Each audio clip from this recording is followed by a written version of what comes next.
What's up, guys? Your boy Stevo here, back with another deck profile. Now, we got a banger for you today. This is a deck that's been making so much noise in the current format. It's a deck that I personally have fallen in love with. It's been climbing my personal rankings of the decks that I run, and man, I am having a ton of fun running it. It's it's very promising. So I hope you guys enjoy it. Don't forget, leave a like, comment, and of course subscribe if you haven't already. Stay tuned for the future profiles to come. Let's get into it. So the Tri-Brigades, man, what can I say? I hope this deck lives up to the expectations. It's been killing it right now, and there's so many different variants. There's the Lyrilusc, which is what I'm going to be showing you guys today. There's a Zodiac variant, which is also really good. There's a Melfi one, which is it's a cute deck. But yeah, this deck has a ton of promise right now, and again, I hope that it becomes meta relevant. I think it is. It's currently affecting the format in a way where it's showing a lot of promise. And yeah, let's jump right into it. So to start it off, of course, 3 Tri-Brigade Fractals, 3 Nervals, 2 Karas, however you want to say it, and 2 Tri-Brigade kits. So all the Tri-Brigades have the same effect where you can banish any number of Beast Warrior, or Wing Beast monsters from your graveyard and special summon a Beast Warrior, or Wing Beast Link. It's not link summoning, which is the craziest part of this. It's not considered link summoning. It's special summoning. So they all have the same effect, and they all have a secondary effect, which I'm going to explain to you guys right now.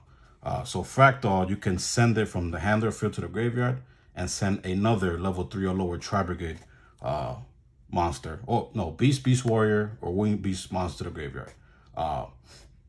In that case, you would send Nerval. A lot of the cases you would send Nerval. So Nerval, when it gets sent to the graveyard, you get to add a Tri-Brigade card to your hand, in which case you would probably add either a Karas or a Kit, depending on the situation. Kit is, I think, probably the second most, if not the most important card in the deck.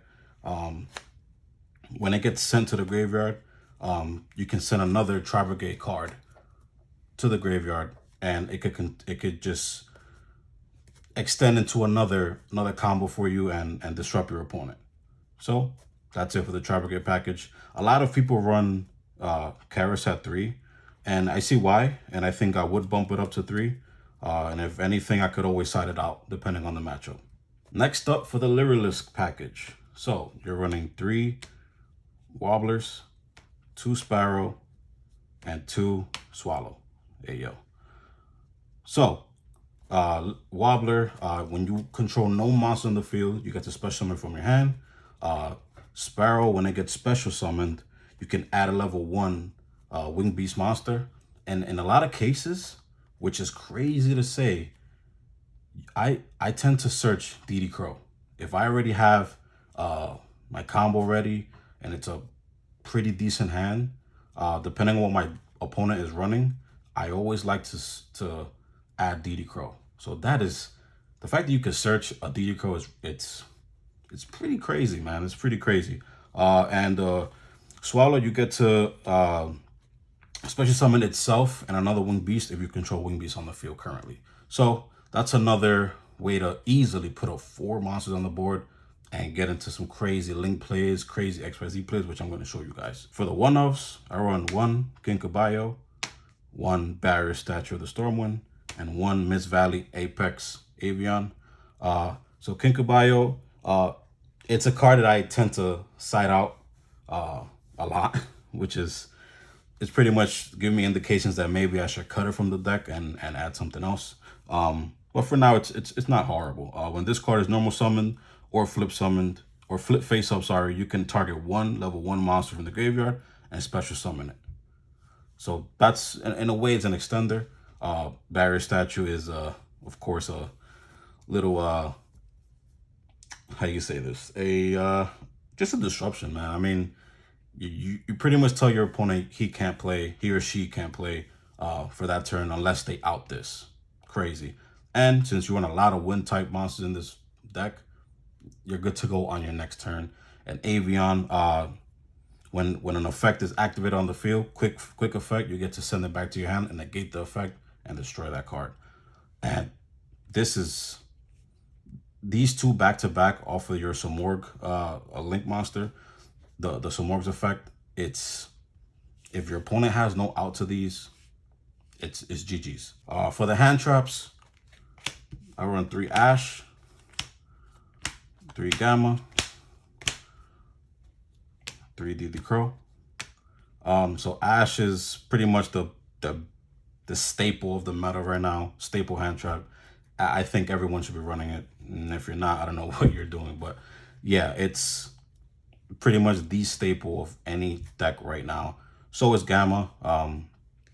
Only thing is with Gamma is that if I'm going first, yeah, I could pretty much protect myself. But after that, a lot of the times I do have a face-up monster on the field.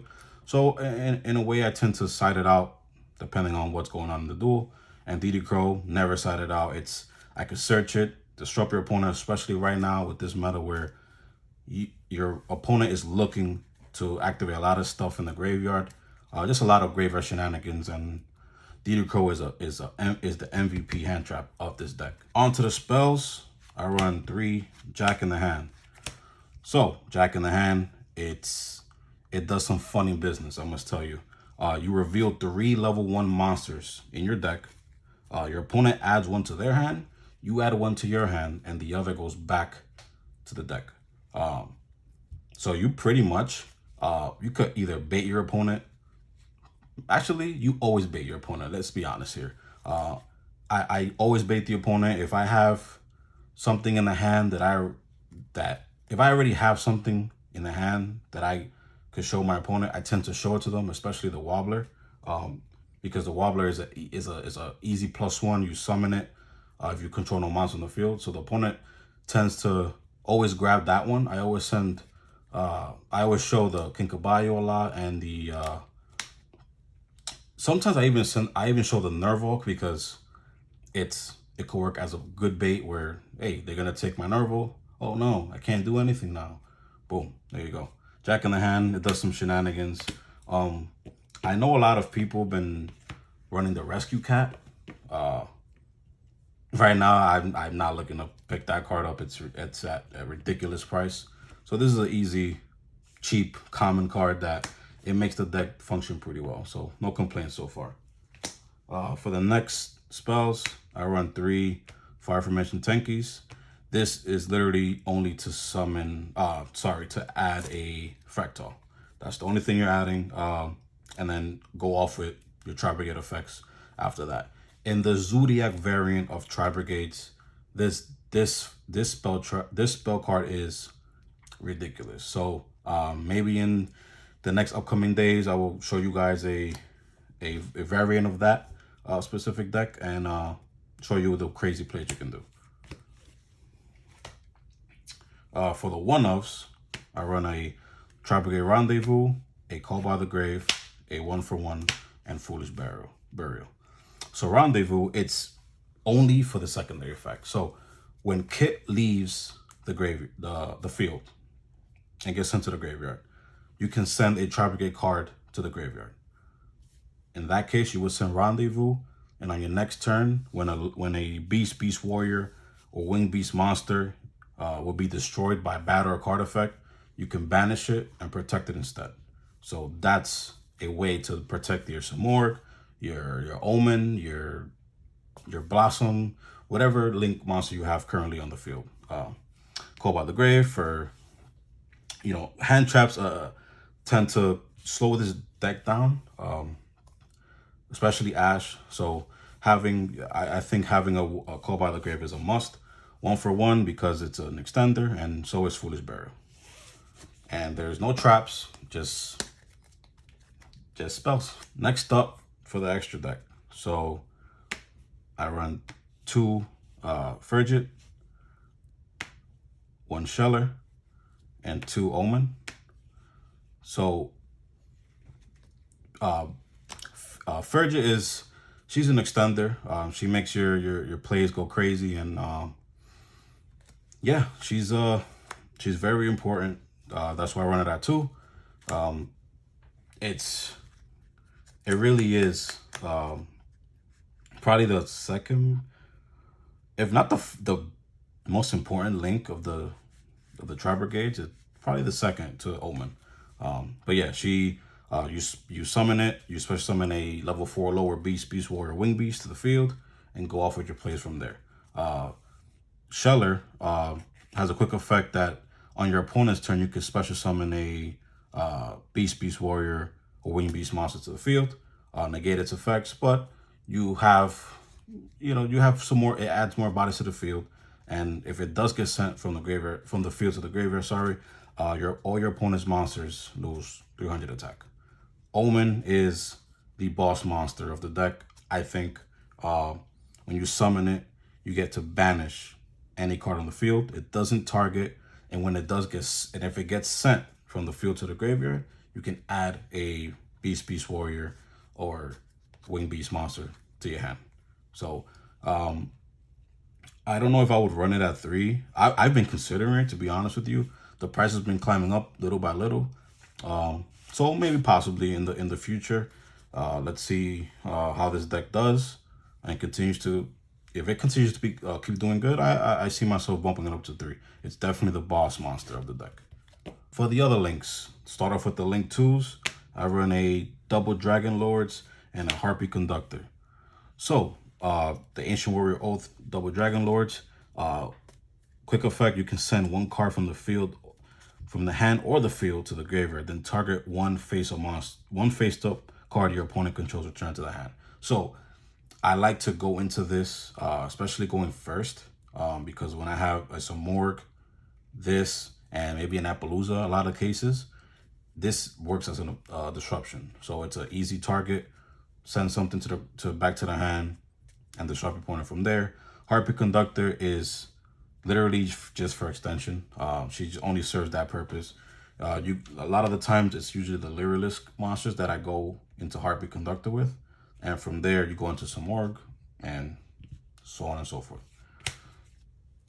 For the link 3s, I run Samorg and Desperate Doom Eagle.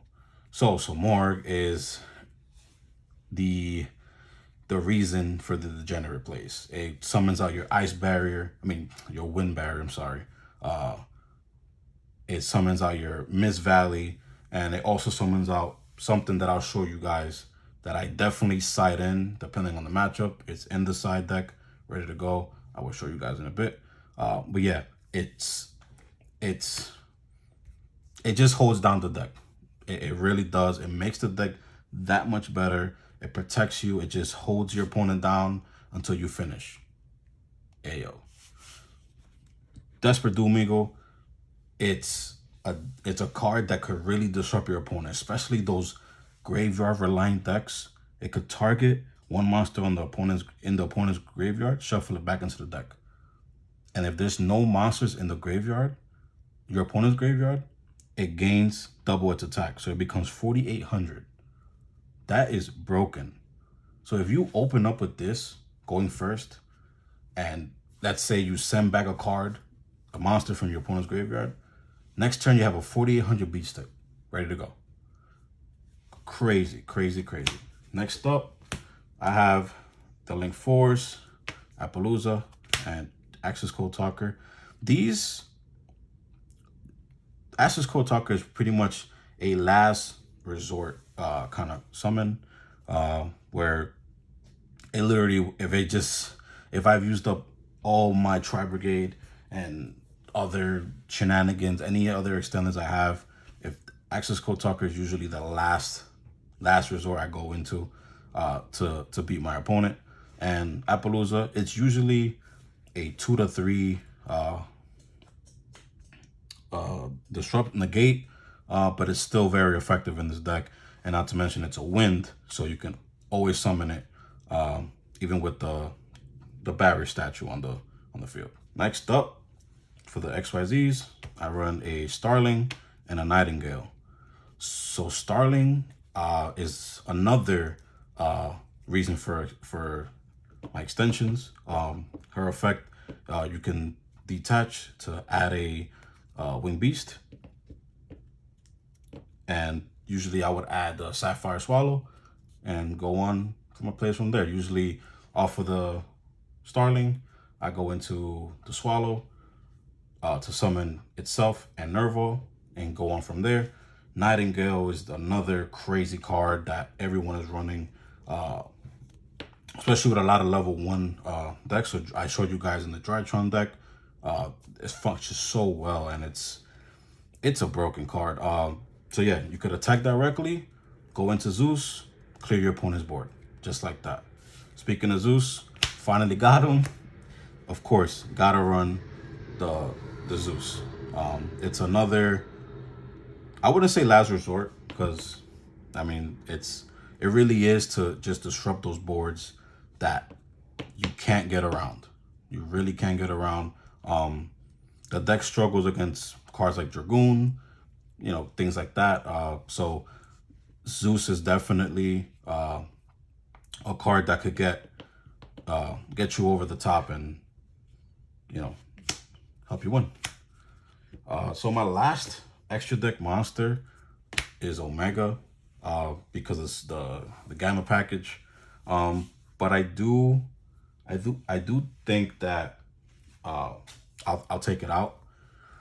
Why? Because I felt like I just didn't really go into the Gamma package, and unless it's on my turn where I could summon it, and then use its effect to rip something out of my opponent's hand, there's no other reason. I mean, it is the only reason why you would run Omega, but still, I just feel like I didn't go into it as much in testing. So a card that I might replace it with is Almirage, because when there's a monster left behind or left over, if I had to normal summon a Kit, a Nerva, a Karis, any one of those monsters, and I use its effect to special summon a Link, Almirage is there, so I could link away the normal summon and protect my Omen or anything else that I have on the field at the moment. So Almirage is a really good card to run. Also, Linkuriboh is not a bad one. But yeah, that's the changes that I, you know, might do the soonest. So just giving you guys a heads up and showing you guys what changes I would make. So the side deck, I never really go into the side deck because it's totally up to you guys. Whatever your locals are playing, whatever you guys think the format is right now, it really is totally up to you guys on what you want to side in, depending on what you're running. But what I would say the most important card to side for this deck is the Samorg, the Dark Samorg. So you summon it off of the Samorg Link.